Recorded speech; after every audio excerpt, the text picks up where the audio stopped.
Ok, on est dans le Magid, Rabotai, je pense le siman le plus important. Voici le pain de misère que nos parents ont mangé en Égypte. Kol dirfin yete veichol, tout celui qui veut, qui vient et qui mange. J'ouvre une parenthèse, c'est pas ça que je veux dire, une parenthèse magnifique qui est dans le livre du Rav Soloveitchik, Ramesh Drashot. Là-bas, il dit que cette invitation de tout celui qui veut, c'est pas une invitation à la grande masse de personnes, parce que si tu veux inviter les gens, tu les invites à la choule. Là, tu es déjà à la maison. Dit le Rav Soloveitchik, on est dans la mitzvah de Veigadetal bincha, enseigner à nos enfants. Pour enseigner nos enfants, c'est important de faire une invitation. Quelle invitation? Une invitation à d'autres avis, d'autres chitotes, d'autres manières de réfléchir. Kol dirfin, venez rentrer dans mon esprit. Ne ferme pas, ne sois pas figé. Ouvre ton date, étudie, entends, écoute. Et à ce moment-là, tu peux faire le Veigadetal bincha beaucoup plus authentique, intéressant et attractif. Je ferme la parenthèse. Dis-le Rav Zak, je comprends pas. Hé l'achmania. Tu dis que c'est un pain de misère. Tout celui qui veut, qui vient manger. Magnifique question. Mais tu partages pas de la misère. Si c'est une bonne viande, j'ai une super entrecôte, celui qui veut, qui vient la manger. Non. Mais si tu viens de dire que c'est un lechem et tu dis kol dirfin, t'es en train d'empoisonner tout le monde.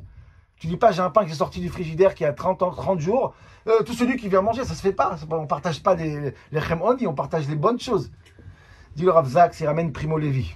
Ce grand écrivain qui a parlé de la Shoah, qui a raconté sur la Shoah que dans les camps, en janvier 45, quand les Russes sont venus sauver les camps, et les Allemands se sont sauvés, ils ont pris ceux qui restaient dans les camps à la fameuse marche de la mort. Il restait quelques prisonniers dans les camps, pendant 10 jours. Les Allemands n'étaient pas là, et les Russes sont encore arrivés, ils étaient malades, presque mourants. Et à ce moment-là, dit Primo Levi, on a essayé, nous, de ramener un réconfort à ces prisonniers. On a essayé d'abord, la première chose, à boucher les fenêtres, mettre un peu de chaleur dans ce froid énorme. Les portes étaient cassées, les fenêtres étaient brisées. On a vraiment essayé de réchauffer un peu le camp. Ils ont repris un peu leur esprit.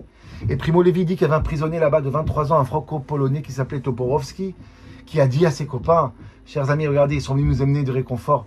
Partagez un peu le pain que vous avez, le sucre, le pain, les morceaux de pain. Partagez avec ces gens-là qui sont bienveillants avec nous.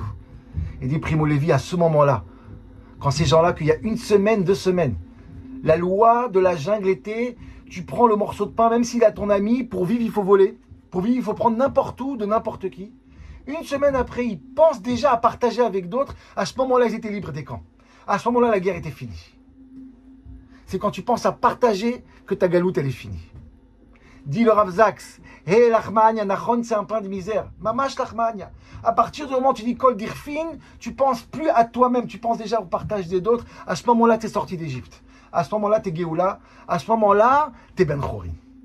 Voilà, Rabotai.